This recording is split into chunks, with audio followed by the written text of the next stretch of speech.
قومی air line PIA کے schedule میں مزید بہتری آئی ہے۔ 8 دن کے بعد کراچی کوئٹہ شیڈول بحال کر دیا گیا۔ کراچی سے کوئٹہ کی پرواز PK 310 صبح 10 بجے کی بجائے دن 2 بجے روانہ۔ ایئر لائن ذرا کے مطابق مجموعی طور پر مقامی اور بین الاقوامی 23 پروازیں منسوخ کی گئی ہیں۔ 14 دن میں منسوخ پروازوں کی کل تعداد 701 ہو گئی ہے۔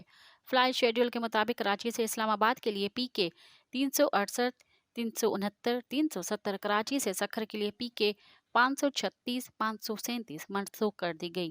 کراچی سے تربت کے لیے PK 501 اور 502 اور کراچی سے فیصل آباد کے لیے PK 340 اور 341 بدستور منسوخ رہیں گی۔ مزید خبرن